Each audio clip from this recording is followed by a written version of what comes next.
call the meeting to order at 1:05.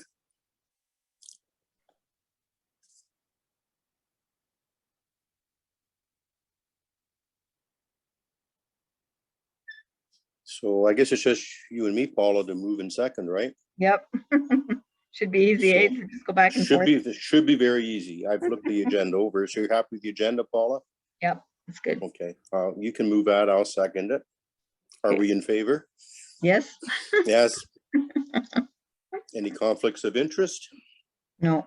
No. The previous minutes, any concerns or questions? No. No, I'm fine too. Do you want to move that too, Paula? Yeah, I can move it. You move them on, I'll second them. I'll second Okay. them. Any business arising? No. No. We don't have any public presentation, so we can move right on to 7.1, Ken's report.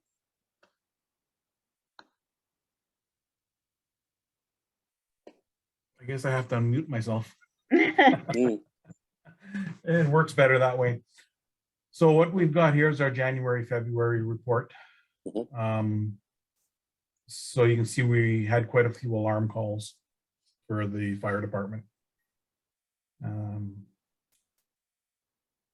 Average amount of complaints, I think it's down a little bit. I'm very happy with the amount of snow infractions we're getting. They're coming way down. mhm. And then the bylaw, the only one we're missing is the speed signs, because I was in lockdown last week. So Okay. I couldn't leave the house to go and get the information off of the speed signs. So Okay. on the next one, I'll put the 3 months in. Mhm. I would assume there hasn't been much change though in that. No, it'll all be pretty well the same. The only thing that's coming different is the mandatory firefighter training or certification. So I'm going to have a, once we get some information back, as you can see, we sent in a 130-page report back to the OFM with our concerns from all the different fire departments on how we're going to do this. And one of the NFPAs just changed, so nobody has the NFPA to go with firefighter 1. So we just ordered that today. We need the new stats for working with them. But as you can see, we're going to start from square one. We're going to be proactive. We're not going to wait to see what's coming out. We're going to start training to the curriculum like we have been, but we're starting at skill number 1, exterior firefighter, which has to be done first. So the first hour and a half, we'll go through doing our skill sheets with all the firefighters where they're done their testing. And we're going to do it the exact same as the fire marshal's office is going to do it, so that they're used to it. They have to tell us everything that they're doing one at a time. They're going to be graded. If they fail, they'll get another chance to work at it. They can look at the sheet and then we'll give them another chance. But we have to do it correctly. Before we used to say, no, you missed this step. Well, we can't do that because that's not going to happen when they're doing testing. We have to get that mentality in for them right now. So the first hour and a half will be the skills that we'll do. The last half hour, we'll give them copies of the skills we're going to do next week. So they have 2 weeks to practice them or take a look at them. And then we will go through those in the first hour and a half of the next session. And then half hour, we'll give them the new skill sheets. But every 2 months, 2 or 3 months, we'll go through and we'll open up a night where everybody can catch up on the skill sheets that they've missed, so that we have everybody at the same level. This is going to take a lot of time. As you can see, I added a couple of skill sheets, show you how they are. So if this is the driver, the candidate has to do, he has to say, as he's doing it, don all personal protective equipment. I put on my seat belt. We don't have hearing protection in the trucks because they're not loud enough and they're not enclosed. But they have to ensure all firefighters are properly seated and secured before moving apparatus. So as he's doing that, then a passenger has to get in to do his part, and then they'll switch and do it all over again to pass skill 1. Wow, okay. So the So- jump seat one, we won't be doing until we get the ladder truck because we don't have a jump seat in any of the trucks. But when we get the ladder truck in, then we'll have to do this one. Okay. So when they verbally say what they're doing, that's to demonstrate that they know the skills, right? Correct. That they've read the skill sheet? That they've read the skill sheet and they have to go in the order that they're listed in. They want, like you said, they want to be able to get that verbal recognition that the firefighter knows what they're supposed to do. It's not just this thing where I throw my gear on. Right. And then, as you can see, the next one is the property dons personal protective equipment. That'll come, which I don't know why it comes in later on Yeah. how to put it on, but Yeah. we practiced that already. So I'm hoping the new stats that come out will lay it out a little bit more. Some of the stuff we've asked is that if they can have a rural firefighter course compared to the city one, because Mhm. we don't do high rises. We don't climb the stairs like they do. We don't do the roof stuff. So that was some of the stuff we sent in to have clarified. And where's the money going to come from to pay for all of this Mhm. Mhm, new mhm. stuff that we need? So, I mean, we'll get it done. We've been training to this already, so I'm not too concerned about it. I am concerned about the amount of years because we didn't budget for it this year. So for what I need, I'll take out of different sections of my budget. I won't go over budget. But we will have to pull some from different areas Mhm. for some of this, because there is going to be more training hours. Hopefully they give you some money towards it as well. That was the thing that we asked the government to do, because we're the only yeah. emergency services that get no money, federal money, because ambulance service gets it, police get it, fire department don't. They're municipality only. Wow, okay. Yeah. Yeah, and then they dump this on you, like it hardly seems fair that we should have to pick up the whole bill, right? Yeah, Mhm. and that was a lot of the complaints, and we're asking for a yearly, not just this one-time funding. We want a yearly funding to help pay for this. Mhm. And it goes by the size of your fire department. Not saying we're going to get it, but that is already in the talks. We're hoping that they'll do something for us. Okay. Any other questions on that report? Yeah, so Ken, when they're actually being evaluated for the official one, if they don't pass, do they get a chance to repeat it, or what happens? They get 2 tries. 2 tries? Okay. And how that works out is that someone from out of our fire department, so somebody that's certified, Mhm. which right now they don't have enough people certified as it is, that's the other issue we have, will come, and if whatever section it is, I'll say ladders, because I think there's 10 or 11 sections for ladder Mhm. alone. So they will draw it out of the hat, and you're doing this one today. So you don't know ahead of time. You have to study them all and be ready for them all. And they will put them through twice. If you fail, then you'll go back and try it again at the next testing. Oh, okay. And if they fail again, they're off the department. What happens? Well, there's different levels. That what they do is they fight fires to what they're trained to. So if they've passed everything except for going on ladders, then we don't put them on ladders. They Okay. can still do everything else that they've passed for. Okay.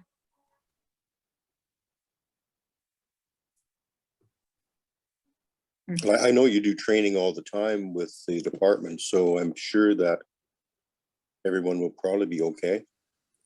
It's Oh just yeah, we don't have any issues with this. We've gone through the skill sheets before. We've got them all signed off, but we proctor them ourselves because we were able to do that at the time. But now with the Mhm. certification, what the younger firefighters that are coming through are more concerned about is having to write a provincial exam.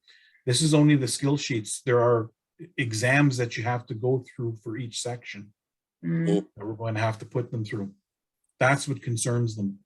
And it might be hard to get volunteers after this if they have to know within 2 years you have to be completely certified with a provincial exam completed. Hmm. Especially for a volunteer. I mean, at full-time, yeah, that's different.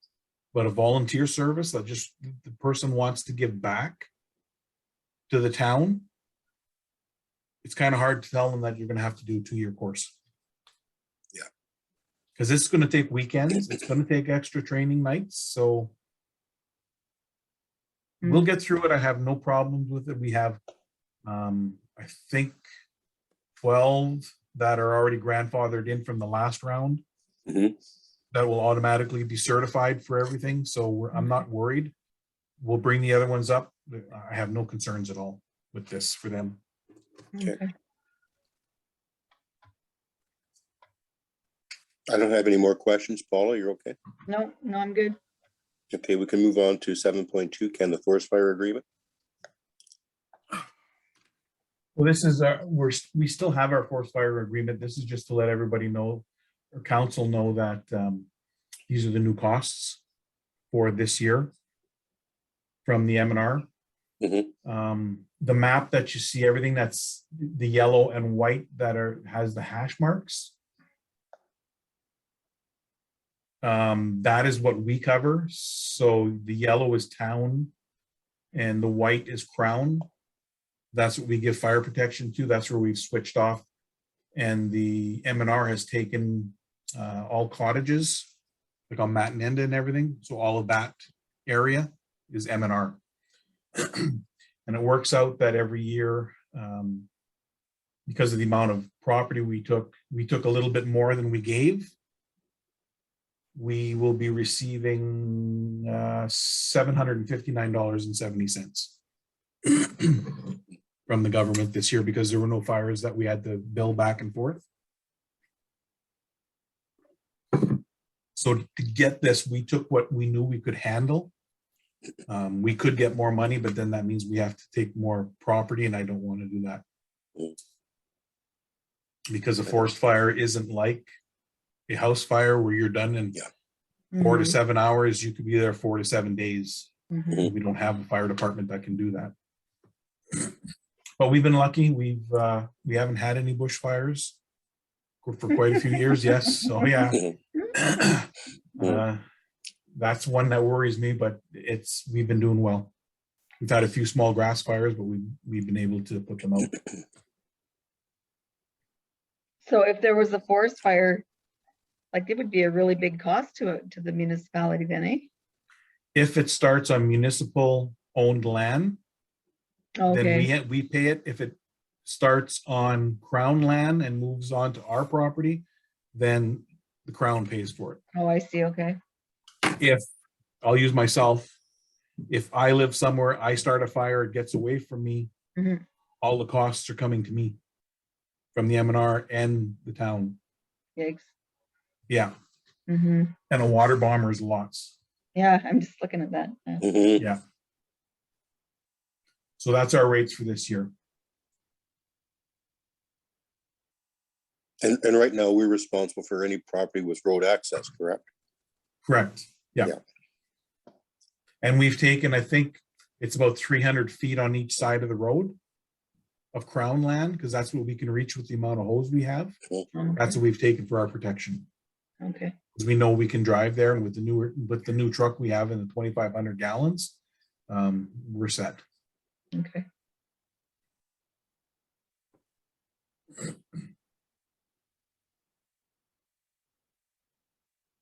Thank you, Ken. I don't have any further questions. Paula, you okay? No, me neither. So we can go on to, yes, it is. Yeah, 8.1, open air burning. Okay, so what we've done with this one, the only change we've kind of made is opened it up that from November 1st to March 31st, people will be able to have a daytime fire in a fire pit during daylight hours. Okay. Because everybody's been homebound for the last few years, this will give something for people to do with their children outside during the day, and it's a safe time to do it. Mm-hmm. They'll still need a permit if they want to burn brush outside of a pit, but other than that, if they're burning in their fire pit, they won't need a permit, a daytime permit Okay, for this. Mhm. Everything else is pretty well the same in the bylaw. okay, it looks good to me. Yeah, to me too. We've defined everything like what a pit constitutes and all that. That was done before, so. Mhm. Yes. Mhm.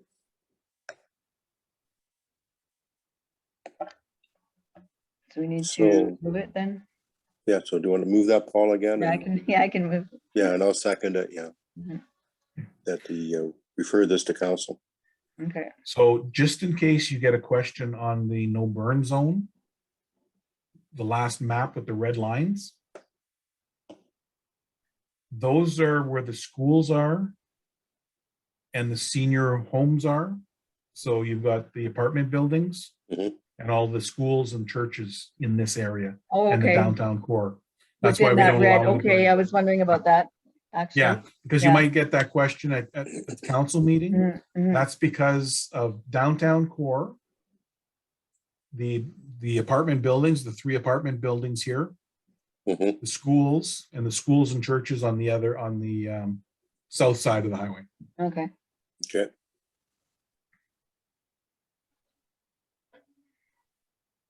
I just thought it, because it was more the downtown area, is what I was thinking, but that Yeah. makes sense. But Yeah. we included, because we were getting a lot of complaints from people burning in this area from the seniors because they couldn't open their windows Mm, right. during the day and they couldn't hang their clothes out during the day. And okay, so that's why we included that area. We okay. haven't changed anything. That was the same as the last bylaw also.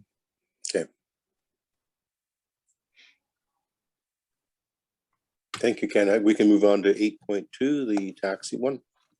Mhm. So the taxi service has asked for an increase to their